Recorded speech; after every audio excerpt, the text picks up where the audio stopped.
Start करते हैं अपने अगले टॉपिक से विच इज फर्टिलाइजेशन। ठीक है, तो फर्टिलाइजेशन क्या है भाई, हमने इससे पहले की बहुत सारी चीजें पढ़ ली। क्या क्या पढ़ा है हमने? मेल और फीमेल गैमेट्स की फॉर्मेशन यानी कि गैमेटोजेनेसिस, फिर मेल और फीमेल गैमेट्स का ट्रांसफर, जिसमें कि मेल गैमेट इमोटाइल था वो ही ट्रांसफर होता है और फीमेल गैमेट्स तक पहुंचेगा। कैसे? जब इंटरकोर्स यानी कि सेक्सुअल कांटेक्ट होगा उस समय जो मेल गैमेट्स हैं वो कहां तक जाते हैं? फीमेल गैमेट्स की फैलोपियन ट्यूब में। तो यहाँ पर एक जरा सा फैलोपियन ट्यूब का स्ट्रक्चर बना लेते हैं और यहाँ पर बना रहे हैं हम यूट्रस। ठीक है, तो इस तरीके से this is the fallopian tube. यहाँ पर प्रेजेंट है फिंगर लाइक प्रोजेक्शन जिसको हमने बोला है क्या? फिम्ब्रिन। इसे क्या बोला था? फिम्ब्रिन। ठीक है, और यहाँ पर क्या प्रेजेंट थी? ओवरी जुड़ी हुई है लिगामेंट से यूट्रस के साथ, और यहाँ पर मेसोवेरियम होता है जो कि बॉडी कैविटी से ओवरी को जोड़े। ठीक है भाई, देखो जब फर्टिलाइजेशन होगी तो वो कब होगी? जब इंटरकोर्स होता है तो वेजाइना से होते हुए यूट्रस तक, मतलब वेजाइना, सर्विक्स, यूट्रस, फिर वो जो स्पर्म है वो कहां तक पहुंचता है? एम्पुला रीजन तक पहुंचता है। कहां तक पहुंचेगा? एम्पुला रीजन तक पहुंचेगा। ये जो स्पर्म यहाँ पर मोटाइल था वो मूवमेंट करके पहुंच गया है ओवरी में से। जब एग रिलीज होगा मतलब ओव्यूलेशन होगी, अगर उस ओव्यूलेशन के समय कुछ ही 24 घंटे के अंदर स्पर्म की एंट्री हो जाती है तो फर्टिलाइजेशन होगी। तो क्वेश्चन है कि पूछ रहा है कि फर्टिलाइजेशन कब होती है? When both the male and female gametes travel to the fallopian tube simultaneously. एक ही समय पर जब ये दोनों आते हैं, मतलब दोनों एक समय पर पहुंचेंगे, फर्टिलाइजेशन की चांसेस सबसे ज्यादा होंगे। तो इसीलिए तो कहते हैं कि हर सेक्सुअल कांटेक्ट से फर्टिलाइजेशन नहीं होती।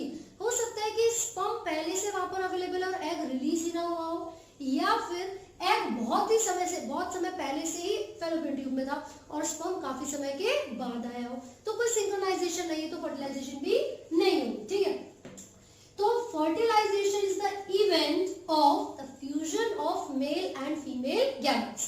Where does it occur? In the ampulla region of fallopian tube.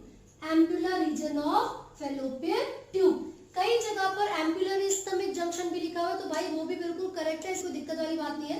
तो जैसे ही एग यहाँ पर पहुंचेगा, वो तो मोटाइल नहीं है तो यहाँ पर उसके लिए सीधे प्रेजेंट होते हैं। एग और स्पर्म जैसे ही फ्यूज होंगे, देखो ऐसी थोड़ी ना कि स्पर्म को सपने आ रहे हैं, फैलोपियन ट्यूब तो पेयर्ड है।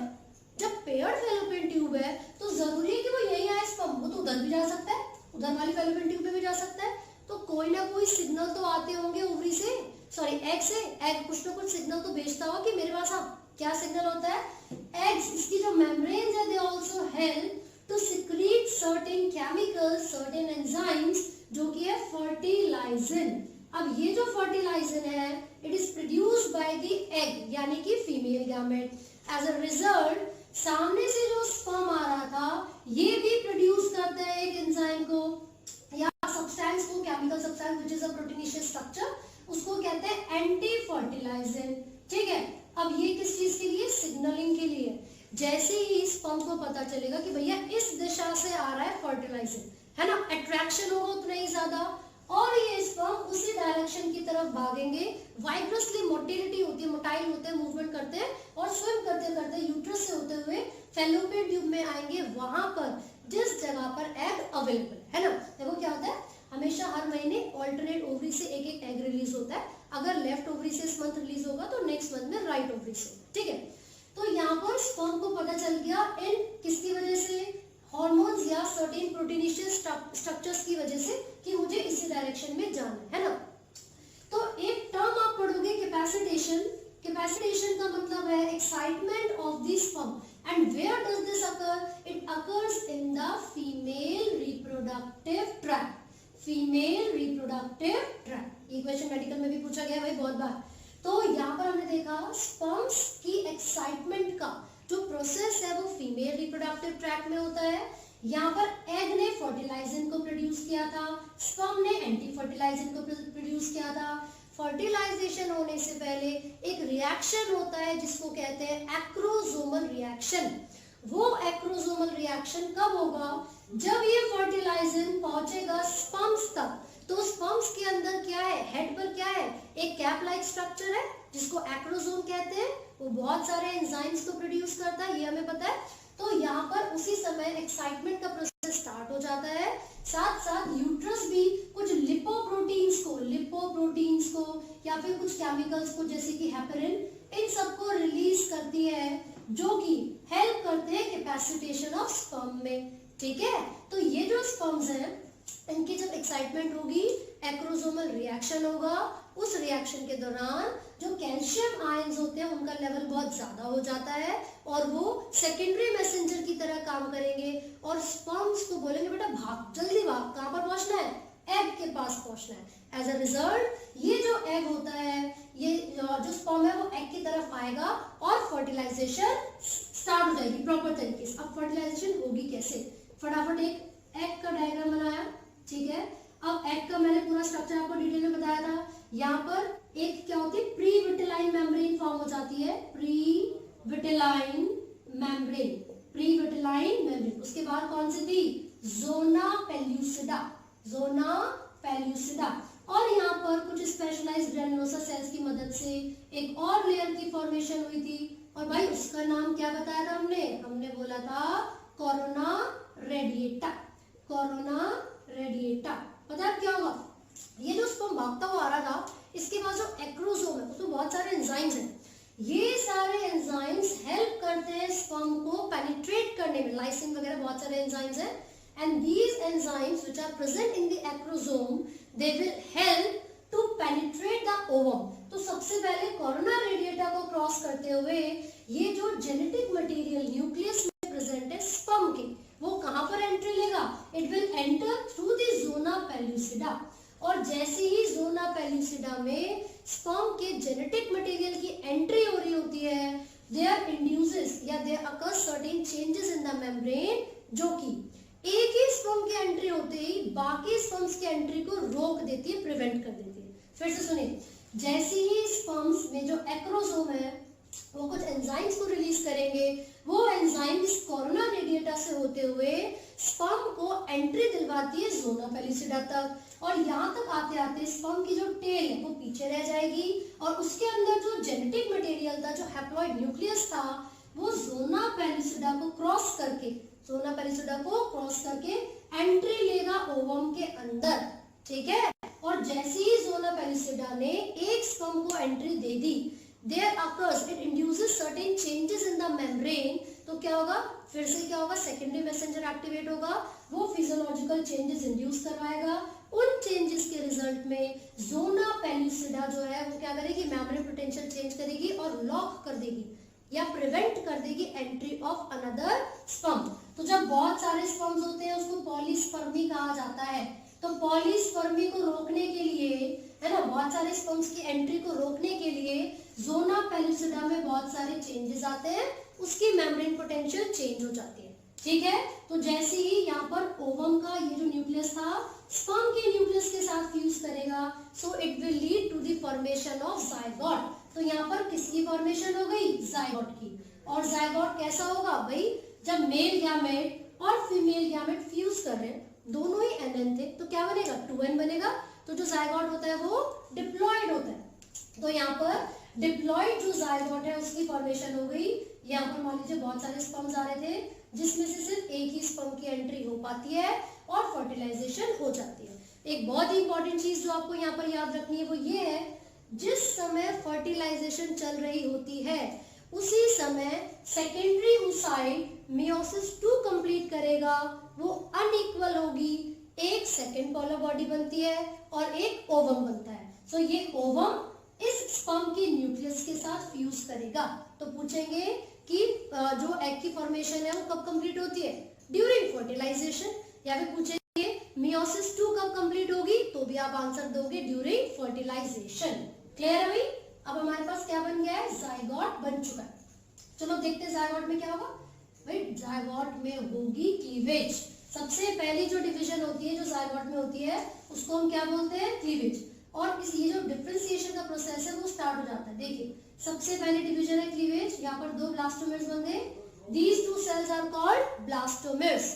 अब जब दूसरी डिवीजन होगी तो 4 सेल्स बनेंगे, दीज आर 4 ब्लास्टोमेर्स। ठीक है, अब यहाँ पर इसी तरीके से 8 सेल्स स्टेज आएगी, स्टेज को मॉर्यूला कहा जाता है। 8 सेल स्टेज को मॉर्यूला कहा जाता है, ठीक है। तो यहाँ पर 8 सेल स्टेज को हमने मॉर्यूला बोला, फिर 16 सेल्स, 32 सेल ऐसी स्टेज बनेगी, ठीक है ना। तो भाई एक बहुत इंपॉर्टेंट चीज वो ये है, जब यहाँ पर 32 सेल स्टेज बनती है तो वो यूट्रस की सबसे अंदर वाली लेयर यानी कि एंडोमेट्रियम में आकर अटैच हो जाती है। This is the 32 cell stage. क्या बोलते हैं इसको? ब्लास्टोसिस्ट। क्या नाम है इसका? ब्लास्टोसिस्ट। सो ये जो ब्लास्टोसिस्ट यहाँ पर बना है, it will be attached to the innermost layer of uterus, जिसको एंडोमेट्रियम कहते हैं, and the process is implantation. तो ये जब ब्लास्टोसिस्ट यहाँ पर अटैच होगा तो आप देखोगे इसका स्ट्रक्चर टीएस अगर मैं बना के दिखाऊं तो कुछ इस तरीके से है। यहाँ पर मेम्ब्रेन के ऊपर पेरिफेरी पर कुछ सेल्स हैं। दीज सेल्स, ये जो लेयर आपको दिख रही है, ये पूरी जो लेयर होगी इसको कहते हैं trophoblast. This layer is called trophoblast, ठीक है। यहाँ पर एक ग्रुप ऑफ सेल है, मास ऑफ सेल है, ठीक है। इस क्लस्टर को कहा जाता है इनर सेल मास।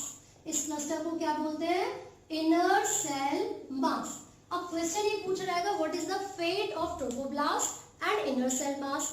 तो ये देखिए, जो ट्रोफोब्लास्ट है ये कंप्लीटली फ्यूज हो जाता है यूट्रस की मेम्ब्रेन के साथ, यानी कि एंडोमेट्रियम के साथ। और जब ये ट्रोफोब्लास्ट यूट्रस की मेम्ब्रेन के साथ फ्यूज होगा तो यहाँ पर क्या बनेगा? यहाँ पर अपीयर हो जाती है कुछ फिंगर लाइक प्रोजेक्शंस, जिनको कहते हैं chorionic villi. These are called chorionic villi. तो दीज करियोनिक विलाई ये कहां पर आएंगे? At the surface of trophoblast, ठीक है। ये करियोनिक विलाई बन गई है ट्रोफोब्लास्ट के सरफेस पर। अब आप देखोगे जो इनर सेल मास है इट डिफरेंशिएट्स, ये क्या करता है? डिफरेंशिएट कर जाता है और 3 एम्ब्रियोनिक यानी कि जर्म लेयर्स की फॉर्मेशन करेगा।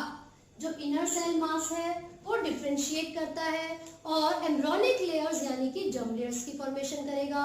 कौन कौन सी जर्म लेयर्स हैं? Ectoderm, endoderm and mesoderm. Ectoderm, endoderm and mesoderm. जो एक्टोडर्म है वो आउटर मोस्ट लेयर है, जो कि सेंट्रल नर्वस सिस्टम को, स्किन को और बाकी जो आउटर मोस्ट ग्लैंड्स है, स्ट्रक्चर्स है, उनकी फॉर्मेशन करेगी। Mesoderm is the middle layer, है ना। तो मिडल जर्म लेयर कौन सी है? मेसोडर्म। वो हार्ट की फॉर्मेशन करती है, नोटोकॉर्ड की करती है, ठीक है। और जो इनर मोस्ट लेयर है वो एंडोडर्म है। एंडोडर्म का जो मेन फंक्शन है वो वाइटल ऑर्गन, सॉफ्ट ऑर्गन्स की फॉर्मेशन करना होता है, ठीक है। तो ग्लैंड्स वगैरह एंडोडर्म बना लिए। अब आपने देखा कि जब इम्प्लांटेशन हुई ट्रोफोब्लास्ट यूट्रस की इनर मोस्ट लेयर के साथ जुड़ गई, उसके सरफेस पर फिंगर लाइक प्रोजेक्शन बने, जिनको करियोनिक विलाई कहते हैं। जब ये करियोनिक विलाई फ्यूज हो जाते हैं, इंटरडिजिटेटेड हो जाते हैं यूट्राइन टिश्यू के साथ। यूटेराइन, मैं लिख रही हूँ chorionic villi when get fuse with the uterine tissues, तो ये क्या फॉर्म करेंगे? एक डिस्क शेप स्ट्रक्चर बनाएंगे जिसको प्लेसेंटा कहा जाता है। क्या कहते हैं उसको? प्लेसेंटा बोलेंगे। And this placenta acts as an endocrine tissue, क्योंकि ये रिस्पॉन्सिबल है बहुत सारे हॉर्मोन्स को प्रोड्यूस करने के लिए, जैसे कि HCG, HPL, prolactin, oestrogen, progesterone, relaxin et cetera, ठीक है। लेकिन तो रिलैक्सिन है ना, वो एक ऐसा हार्मोन है जो कि कौन प्रोड्यूस करे? ओवरी प्रोड्यूस करे। बच्चे कंफ्यूज जाते हैं, मैंने भी गलती से भी बोला ना, लेकिन नहीं कंफ्यूज होना। जो प्लेसेंटा है वो किस चीज के लिए है? कौन कौन से हार्मोन्स के लिए? फटाफट से एक बार मेंशन कर लेते हैं। प्लेसेंटा कौन कौन से हार्मोन प्रोड्यूस कर रही है? HCG, human chorionic gonadotropin, human chorionic gonadotropin, ठीक है। तो ये हो गया HCG। फिर होता है HPL, human prolactin, then estrogen, progesterone, ठीक है। तो ये HCG, HPL, estrogen, progesterone ये सब क्या है? These are the hormones which are produced by the placenta, और इसीलिए उसको एंडोक्राइन टिश्यू भी कहा जाता है। इन सभी के फंक्शंस आप बताओगे।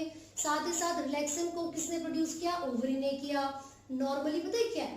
HCG, HPL और रिलैक्सिन ये तो ऐसे हार्मोन, और प्रोलैक्टिन ये तो ऐसे हार्मोन्स हैं जो कि कब प्रोड्यूस होते हैं? जब प्रेगनेंसी होती है, ड्यूरिंग प्रेगनेंसी ओनली, राइट।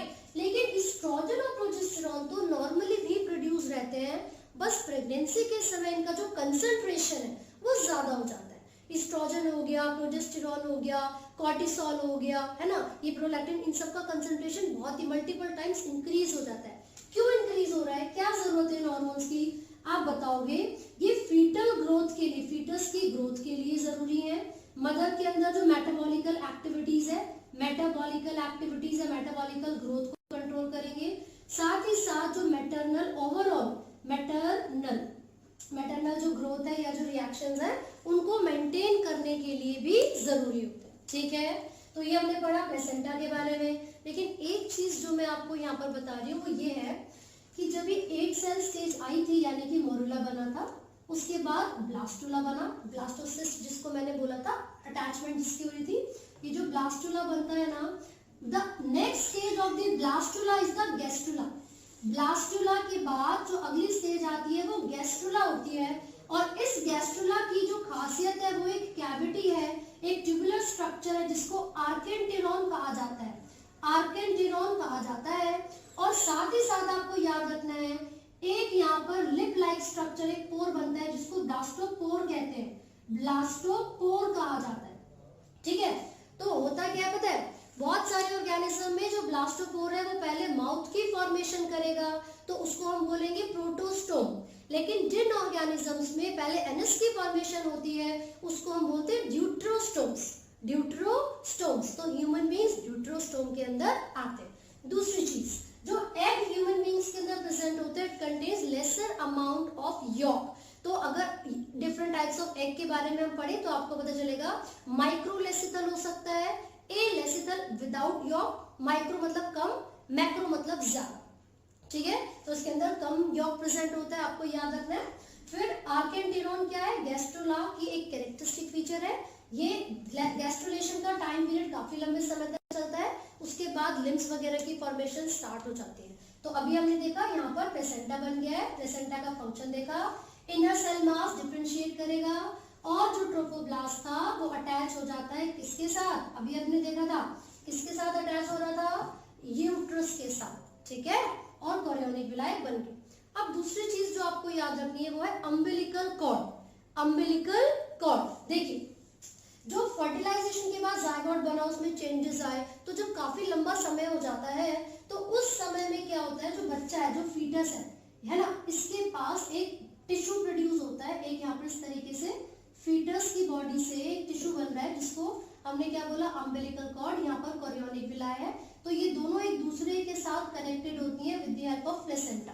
ठीक है, तो जो अम्बिलिकल कॉर्ड है वो एक तरीके का जंक्शन है, और वो क्या काम करेगा, प्लेसेंटा से जितना भी न्यूट्रिएंट है वो फीटस तक पहुंचाता है, और जितना भी ऑक्सीजन होगा, जितना भी हेल्पिंग सब्सटेंसेस होते हैं वो मदर की बॉडी से फीटस तक पहुंचाएगा। लेकिन फीटस का जो नाइट्रोजेनियस वेस्ट है वो वापस मदर की ब्लड तक पहुंचा दिया जाता है। ठीक है, तो अब क्या होगा, जेस्टेशन पीरियड चलेगा। ये जेस्टेशन पीरियड कितने समय के लिए होता है भाई, 9 मंथ्स के लिए होता है। तो 9 मंथ्स को अगर हम ट्राइमेस्टर में बांटे, मतलब 3-3 महीने के समय में अगर हम इनको डिवाइड करेंगे तो देखिए जरा क्या होगा। हमने बोला जेस्टेशन पीरियड चलेगा 9 मंथ्स तक।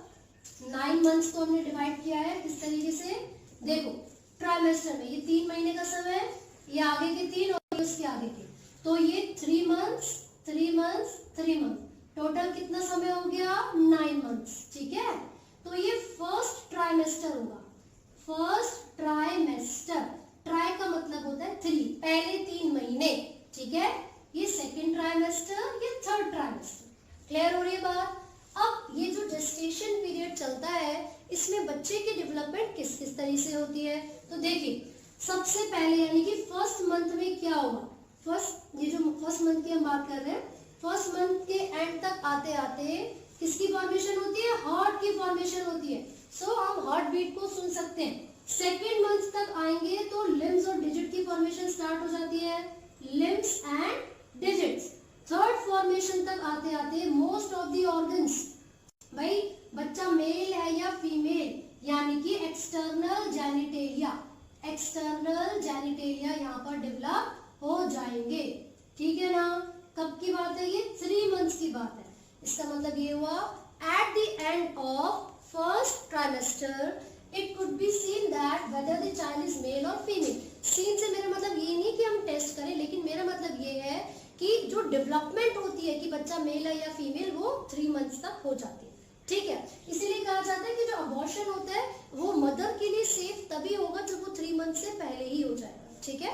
इसके बाद सेकेंड ट्राइमेस्टर की जब हम बात करेंगे तो आप देखोगे 4th मंथ तक आता है बच्चे के हेड पर हेयर की फॉर्मेशन हो जाएगी। 5th मंथ तक आओगे तो फर्दर डेवलपमेंट आईलिड्स वगैरह बनना स्टार्ट हो जाता है।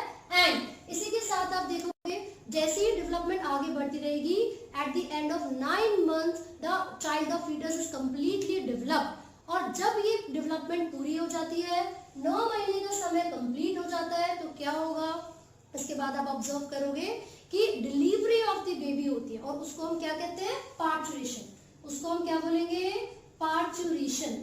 बेसिकली सर्टेन हॉर्मोन्स का जो कंसंट्रेशन है वो वाइग्रस हो जाता है, बहुत ज्यादा हो जाता है प्रेग्नेंट लेडी की बॉडी में, जिस वजह से एक्सपल्शन ऑफ द बेबी होता है, बच्चे को बॉडी के बाहर निकालने के सिग्नल आते हैं, है ना।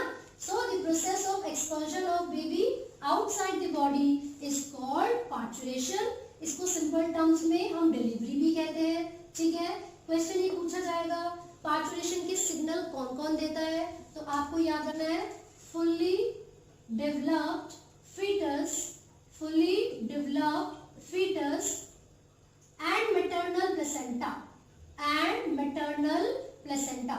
यहाँ से आते हैं सिग्नल पार्चुरेशन के लिए, मतलब डिलीवरी के लिए। तो वो कौन सा हार्मोन है जो कि जो यूट्रस की मसल्स है मायोमीट्रियम उनका कॉन्ट्रैक्शन करवाता है। तो देखिए एक हार्मोन है हाइपोथैलेमिक हार्मोन ऑक्सीटोसिन।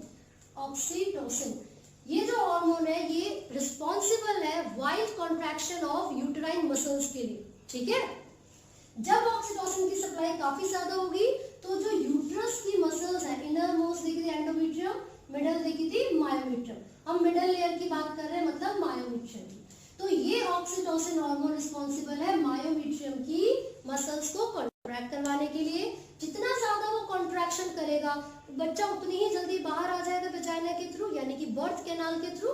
सो जितना ज्यादा ऑक्सीटोसिन का कंसंट्रेशन इंक्रीज होता है, फीडबैक उतना ही ज्यादा पॉजिटिव होता है। मतलब हम हाइपोथैलेमस को कहते हैं भाई और ज्यादा ऑक्सीटोसिन को रिलीज करवाओ, ठीक है। तो जब भी किसी हार्मोन के रिलीज होने पर, है ना, एक्टिविटी भी ज्यादा हो रही है और जितना ज्यादा कॉन्ट्रैक्शन बढ़ रहा है हम उतना ही ज्यादा ऑक्सीटोसिन को रिलीज दोबारा करवा रहे हैं। इस तरीके के फीडबैक को पॉजिटिव फीडबैक कहा जाता है, ठीक है। लेकिन अगर ऐसा होता कि ऑक्सीटोसिन के रिलीज होने पर कॉन्ट्रैक्शन बहुत हो गई, हम कहते हैं भाई अब बच्चा बाहर आ गया, अब हमें ऑक्सीटोसिन की जरूरत नहीं है, तो हम क्या सिग्नल भेजेंगे हाइपोथैलेमस तक, बस अब हमें हाइपोथैलेमस प्लीज आप ऑक्सीटोसिन को ना भेजें। क्लियर है, तो वो नेगेटिव होता। लेकिन हमने यहाँ पर बात की है पॉजिटिव फीडबैक की। तो ये हमने पार्चुरेशन यानी कि डिलीवरी ऑफ द फीटस पढ़ा है। इन दोनों चीजों के ऊपर डिपेंड करता है। इसको हम न्यूरो एंडोक्राइन मैकेनिज्म भी कहते हैं। ऐसा क्यों, अभी तो बताया। एंडोक्राइन का मतलब है हार्मोन्स की इन्वॉल्वमेंट, न्यूरो का मतलब है सिग्नल्स। तो क्योंकि डिलीवरी होने में, पार्चुरेशन होने में न्यूरो के जो सिग्नल्स हैं और जो एंडोक्राइन ग्लैंड्स हैं, हार्मोन्स हैं, उनकी इन्वॉल्वमेंट होती है, इसीलिए इसको न्यूरो एंडोक्राइन रिफ्लेक्स भी कहा जाता है, ठीक है। तो बर्थ कैनाल के थ्रू बच्चे को बाहर निकाला जा सकता है, दिस इज द पार्चुरेशन यानी कि डिलीवरी। और eight the end of the pregnancy जो मेमरी ग्लैंड्स हैं उनके अंदर सर्टेन चेंजेस आते हैं क्योंकि डेवलपमेंट हो रही थी, एंड वो जो प्रोलैक्टिन हार्मोन होगा उसकी मदद से मिल्क की सिक्रीशन बहुत ज्यादा डेवलप हो जाती है प्रेग्नेंट लेडी के किसमें, मेमरी ग्लैंड्स। तो क्या होगा फिर, लैक्टेशन स्टार्ट हो जाएगी। लैक्टेशन का मतलब क्या है, जो बच्चा हुआ है, जो फीटस था जिसकी पार्चुरेशन डिलीवरी हो चुकी है, उसको मदर मिल्क प्रोवाइड करवाती है ना। और वो जो येलो कलर या येलोइश मिल्क होता है उसको कोलेस्ट्रम कहा जाता है। This it contains certain antibodies, ठीक है, IgA। कौन सी एंटीबॉडी होती है कोलेस्ट्रम में, और ये किस कलर का है, येलोइश फ्लूइड होता है। इसके अंदर IgA यानी कि इम्यूनोग्लोबुलिन A एंटीबॉडी A होती है। ये बच्चे को सपोर्ट प्रोवाइड करवाने के लिए, इम्यूनिटी देने के लिए और स्ट्रेंथ प्रोवाइड करवाने के लिए जरूरी है। तो डॉक्टर्स भी सजेस्ट करते हैं कि प्रेगनेंसी के इनिशियल डेज में बच्चे को मदर का जो मिल्क है वही दिया जाए। रीजन यही है, वो उसकी इम्यूनिटी को इंक्रीज करने के लिए हेल्पफुल होता है। So this is all about the human reproduction. तो इसके जितने भी टॉपिक्स हमने डिस्कस किए वो सभी बहुत इंपॉर्टेंट है, आप सभी अच्छे से पढ़िए। और अगर आपको कोई भी डाउट है तो आप कमेंट कर सकते हैं, आप पूछ सकते हैं। And yes, do not forget to like, share and subscribe. Thank you.